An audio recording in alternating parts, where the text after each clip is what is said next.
The name of the comic is Actually Daddy, and it can be found at www.actuallydaddy.com. And the characters are all based on people around me. You know, the daddy and the mommy in the comic don't have names. They've never been named, but they're just daddy and mommy, but they are based on my wife and I. The central character, who is named, his name is Connor, just like my son. He is my son.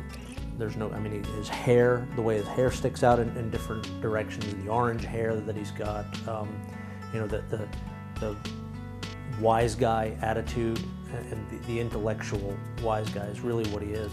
It started with him. It started with him. It's all about him and his interaction with the world around him, and how it affects me and my wife and even our friends, how it affects the friends that come over to the house and the people that we work with. I've been drawing ever since I was a little kid. After that, I let it lay for a while. I studied architecture and, you know, some other stuff, joined the Navy, and then started realizing that with the amount of stress at work coupled with the PTSD, it was starting to affect my health, and I needed to find an outlet for that. So that's when everything came together at once. You know, my son's inspiration, his behavior, and the fact that I needed an outlet that was positive and not negative. I joined the Navy in 1990, right out of high school, left for boot camp literally 3 weeks after I graduated. Back in 2004, we were deployed as an entire reserve unit, 750 people. The entire unit was deployed into Iraq for part of the reconstruction efforts. It was still very early in the war, and it was still very dangerous.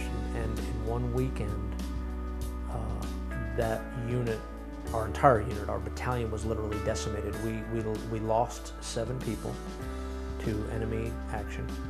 Turns out that I personally knew all 7 of the guys who died, and 3 of them were good friends of mine. One guy I had known for 10 years.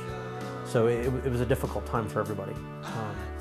And that started a lot of the anxiety, and they call it a red flag.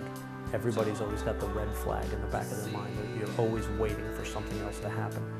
So, and there I was about 60 days after I returned, diagnosed with PTSD from the deployment. Average people enjoy different entertainment. You know, they go to the movies, they read the comics, they play sports, they watch sports. That helps them to deal with all the other stress in their lives. Just watching that stuff never really did that for me. It hasn't been able to. You know, sporting events may be uncomfortable, too many people, too crowded, but being able to actually create it and make it something that not only makes me laugh and feel better, but knowing that there are other people that enjoy it as well, that laugh at it every day, I can't feel anything but positive about that. So basically what I'm doing is by working with the comics, I'm hammering down the negative feelings to a point where they can't affect me.